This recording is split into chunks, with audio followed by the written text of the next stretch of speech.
Hello guys, this is Tarun from Testing Gyan.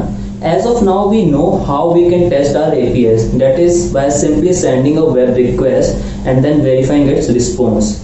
In our today's video, we are going to learn about a very famous API testing tool which is Postman, and we will see how we can utilize this tool to send our request and then verifying the response. We will also see the basic structure of the project, how to create a basic project in our Postman tool, and we will also see its few important sections. So now let us start. Postman is an industry-wide used tool. It's a very popular tool and it's mainly used for API development, which helps to build, test and modify APIs. In our this series, we will be mainly focusing on the testing part. Postman has lot of advantages. Now let us explore all of those advantages and see various sections of Postman tool to understand this tool in more detail. Normally, there are two ways of using this tool. The first one is downloading the Postman tool and use it as a native application within your system whenever required. Like I have downloaded the tool and I have installed it in my system. I can use it whenever required. The other way is over the web. For that, you have to simply go to its official website, sign up first. After you sign in to your account, you will be able to use the Postman. So let me sign in. Now, as you can see, I'm signed in. Now I can use Postman over the web as well, where I can create a workspace. Then I can start working on my project. Okay. So the first step will be to create a workspace. Now let us do that. In order to do that, click on this workspaces section, either on your web or even in your local tool. You will see this section here. Click here. Click on new workspace. Okay, let's give any name to your workspace, test or something, test workspace. Okay, summary, you can give some summary about your workspace, what is the use of this workspace and all. Okay, if you have team, you can assign the team members to your workspace. You can share the visibility of your workspace with them. Okay, those all things you can do. Once you are done with that, you can click on create workspace and the workspace will be created for you. Okay, now the very basic structure of Postman project starts with the collection. The first thing which we are going to create is a collection. So collection is basically combination of APIs, or it is a group of APIs, and these APIs can be further organized within the collection with the help of subfolders. Now let us see how we can do that. So I will click on create new collection. Okay, new collection is created. I can give it any name like my first collection.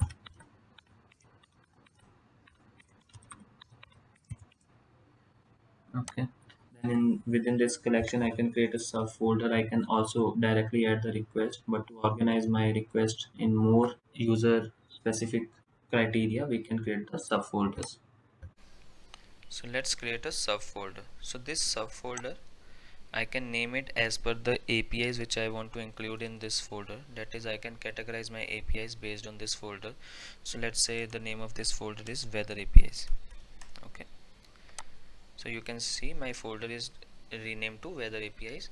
Now in this folder I can start adding the request. That is, I can add the request which are specific to my weather APIs. Okay, then I will add a request. Click on add request.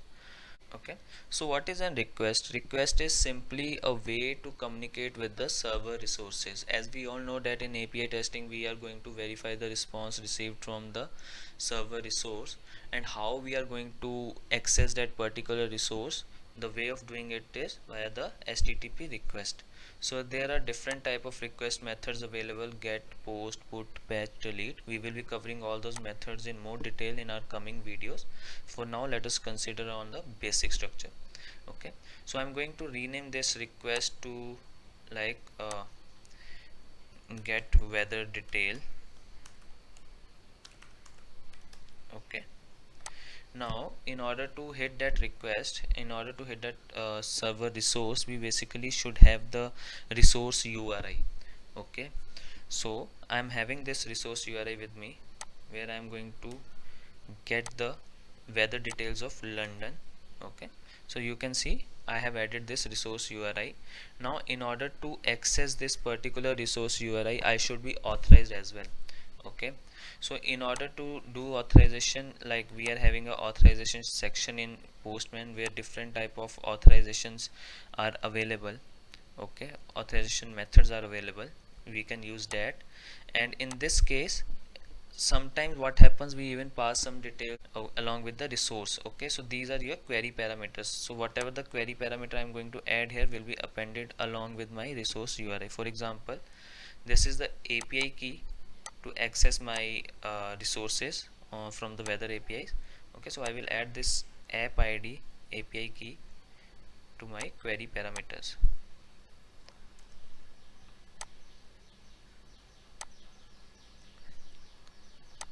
So as you can see, this query parameter is appended with my resource URI. So now if I want to verify this particular API functionality, that is to get the weather details, okay, so I'm going to hit this resource URI and I will click send. Okay, so you can see a response is received, it is saying 200. Okay, that is, it is a success, and I am able to get the weather details of London. For example, description is scattered clouds. Okay, and there are few other details as well which you can check in your response. Okay, so this is how we create a HTTP request, and this is how we can use that request to verify a server resource. Okay, that is to verify the API functionality. Okay, now there are different sections to a particular request. The first one we discussed, parameters, which are query parameters which will be appended along with your resource URI. Then the authorization section is for your authorization methods, various authorization methods. Okay, then the header section is like, sometimes what happen, along with our resource URI we have to pass on some additional headers. For example, if it was a post request, I can pass like the content type of my body is application JSON. Okay, so this way I can pass on some headers along with my request. Okay, then the body, so this body will come in picture when we are going to have requests like post and put. Okay, where we have to specify the data which we want to send to our server. For example, I want to create some data at my server end, so I have to add that detail in form of body. So this body can be in form of form data, which is key value pair, then x triple w form URL encoded, which is again a key value pair. Okay, then raw, where we select the raw and we can specify the type of data, is it a text data, is it a JSON data, XML data. Okay, then binary and graphs. So there are different ways to add the body. Okay, then comes the pre-request script. So this pre-request script is nothing but the script which we want to execute before our HTTP request. That is, when I click on this send button, the first thing which will happen is the execution of this pre-request script. Then it will hit the API resource. Okay, so this is where we can add some informational messages like console.info. Okay, you can look for the syntax, like what kind of syntax you want to add, what kind of information you want to see before the execution of your script. Okay, all those details you can add in this pre-request script. Then there comes the test. Okay, so this test scripts help us to add the post script, that is something which will be executed after my request. Okay, so execution flow will be like pre-request, then your request, which is this resource URI, hitting this resource URI. Okay, and then your post request script.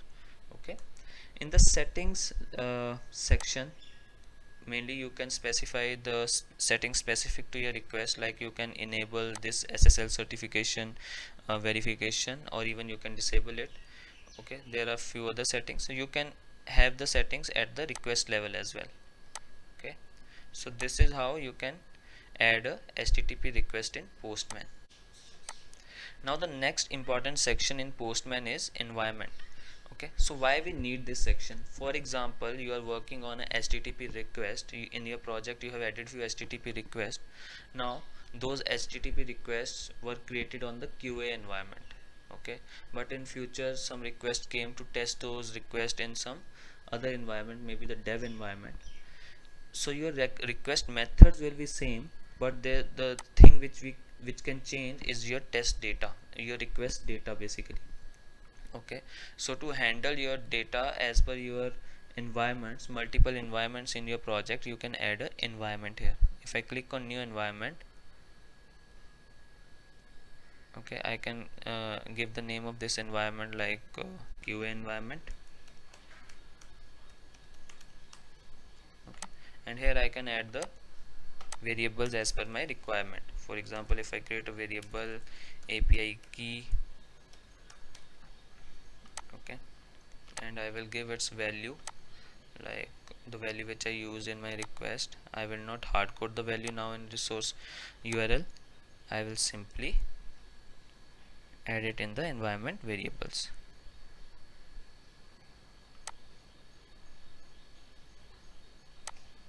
And I'm saying its initial value is this. Okay, even you can change its current value. Okay, and then save. So this is how we add the environment variable. Now how to use this environment variable or any variable, like there are different type of variables available, like environment variables, then the global variables. So these variables, global variables, are not specific to your environment. These are globally available to any request which you are going to create within your collection. Okay, so you can access these variables as well. So to access any variable in Postman, you simply have to do like this, double curly braces, and then you can see the variable name, and this is how you can add a variable, either the environment variable or the global variable. But in order to use the environment variable, you should be switched to that particular environment from this drop down. Okay, so if I send this request now, you can see it's again success. Okay, and this time it fetched the API key from your environment variable. Okay, and if I have to use some global variable, then I will simply give the name of that global variable. Okay, now if you see, like I said, like in order to use that particular environment variable, you have to be on that particular environment. So if I make it no environment here and send this request, okay, you will see it will give me 401, which is not authorized because I am not on that particular environment where this variable is created. Okay, so and you can see in this no environment, no active environment variable, only global variable is visible. That is, global variables are accessible irrespective of the environment. Okay, so this is how we add environment and the variables in your Postman tool. Now the next section is code section, which is also an important section in Postman because this section helps you to visualize your request, with the request which you are sending in Postman in other formats available. For example, if I want to see the Java Unirest code behind my request, I can select that Java Unirest from the drop down. If I want to see the curl request behind my request, I can select the curl from the drop down.